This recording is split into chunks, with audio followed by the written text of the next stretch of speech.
everybody. Today I'm going to go through some tips on how to approach schools and communicate with schools so that you can organise some school author visits. Now, in today's video, I'm not going to go through specific ideas for activities to carry out on the day.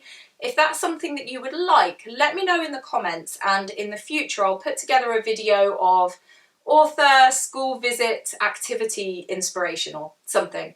But today I wanted to focus more on how to get those dates booked into the diary in the first place. And I feel that I'm well qualified to talk about this because not only do I do author visits as part of my author business, but also I've been a qualified teacher since about 2009. So I'm really familiar with the school environment and what works well and how teachers typically communicate and that kind of thing. So hopefully there'll be some really useful tips in here so you can organise some really fun school visits. Now, the first thing to do is some research.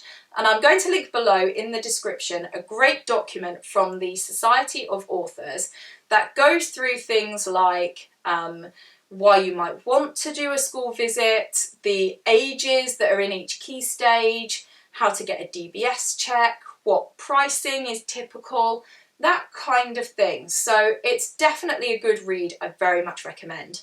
But I also suggest that you speak to some teachers.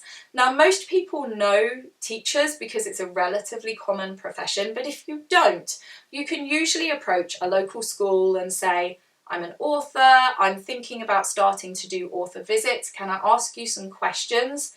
It might help if you offer to do a storytelling session or something like that, but in general, schools tend to be quite friendly, but it's always worth chasing up because they can be slow to reply because things are very, very busy. Now, I would ask, well, first of all, I would try to talk to teachers who work in the age range that you're looking at working with.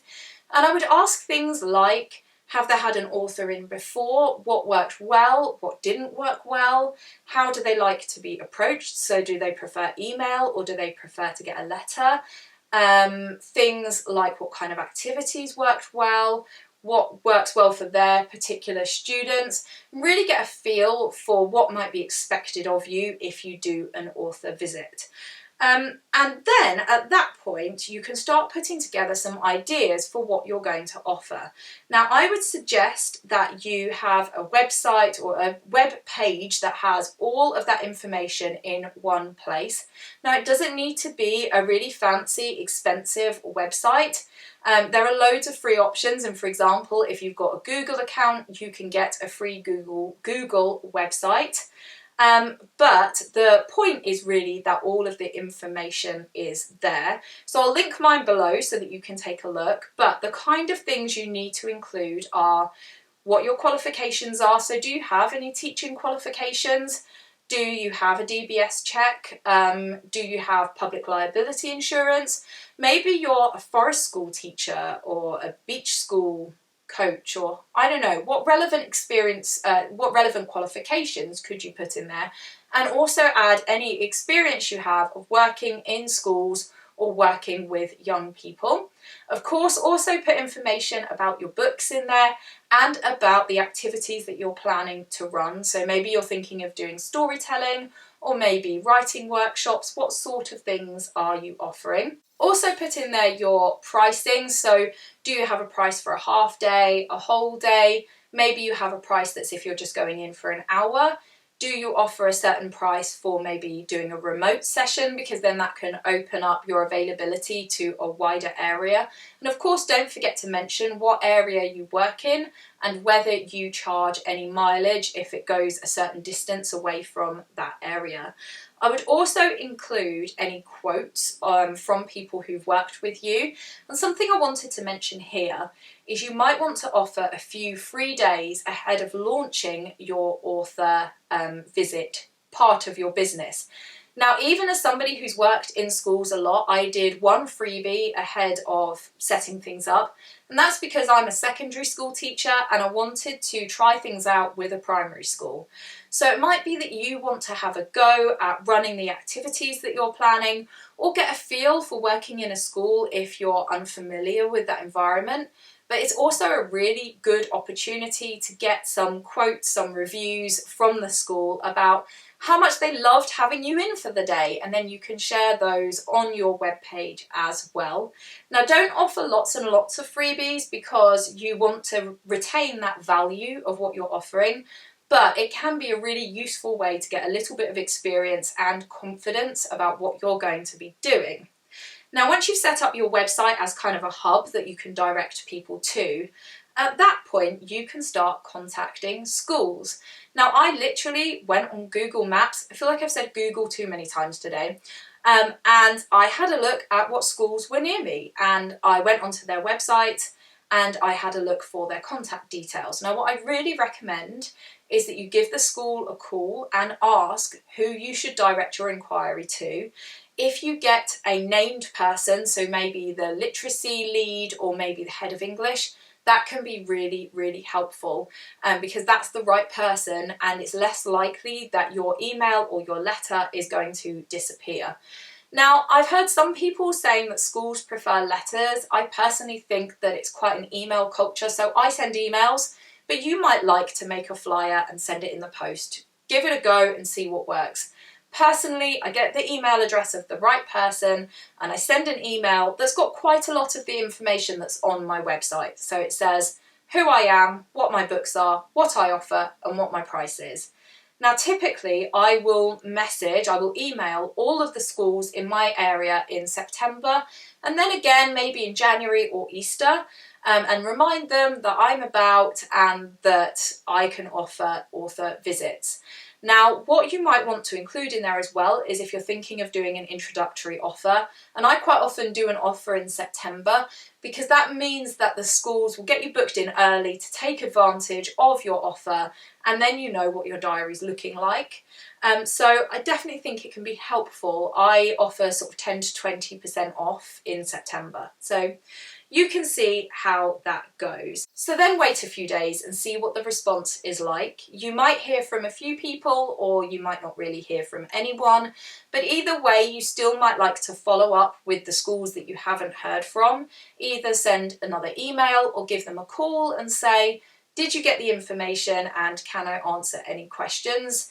Schools can be quite a chaotic place, and even there might be a teacher that was really keen and really interested in what you'd sent over, but they've just totally forgotten. So it can always be helpful to follow it up and give them a gentle nudge. So then hopefully you get a couple of schools that are interested, that start asking questions about the kind of things that you can offer, and you can get into a dialogue with them. Once you have a date confirmed with a school, you can then start sending them some information. So I will be asking them things like, which classes would you like me to see and for how long? And then at that point I can say, okay, well, this is what I'm going to do with them. I keep it relatively vague. They don't need to know every single thing, but I can tell them, oh, I'm going to do a bit of storytelling and perhaps talk a little bit about my work as an author, or whatever it might be, but it gives them an idea of what to expect. I also send them a letter that they can send home to parents that says what date I'm going to be coming in, which children I'm going to be seeing, and what my books are about, and then there'll be an order form on that letter so that parents can order the books ahead of time.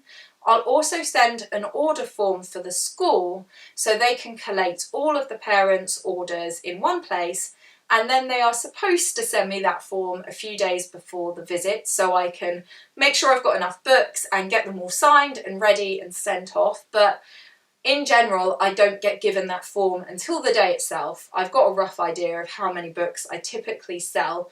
And of course, actual book selling really adds to the profits from the day, and also means you can share your story with the children, which is really, really nice. Yeah, generally I get given that order form on the day, and then maybe at lunchtime I'll get those books prepared and ready so they can go home with the children at the end of the day. But it is helpful to know what the orders are ahead of time. But as I say, I think you have to be a little bit forgiving with schools. You have to remind them, but also understand that it may take a few days for them to get back to you, or things might not be exactly when you hoped they would be. It can be a little bit disorganised and chaotic. But if you can just make sure that you chase them up for anything that you need by a specific date, then that can be really helpful. So then the last thing that I wanted to say is that you might want to promote your school visits around specific dates. So for example, World Book Day is a key date for authors who do school visits, particularly if you work with primary. So you might want to start contacting schools in January and saying, have you got anybody booked for World Book Day in March? I'm still available, so it would be good to get some things scheduled in as soon as possible because I'm booking up fast, or something like that. Some schools can leave things fairly last minute, so it's helpful for everybody really if it can be booked early on and then you can get everything organised ahead of time. But it's a useful time to start promoting what you do and also to get some bookings as schools start to think about their plans. But equally, your books might be focused around certain things. So maybe your book is about Mother's Day, so you want to make sure you've got some bookings around that. Or there might be a national day of whatever that you can tie your book into and approach schools and say, did you know soon it's going to be whatever day? My book is about whatever, and would you like me to come in and talk about my book or read some stories to the children? Another thing to bear in mind is if you work with secondary schools, they might want you to come in for a careers day. So you could ask them specifically, if you have a careers day coming up, then I could come in and talk about my work as an author. So just being aware of the school calendar, but also kind of national days of anything that ties into your book can be really, really helpful. So I hope that that all helps and that you managed to book in some school visits. They're really fun. I love doing it. Let me know in the comments if you want to add any tips to what I've said. Don't forget to hit like if you found that useful and subscribe for more videos like this one. Take care.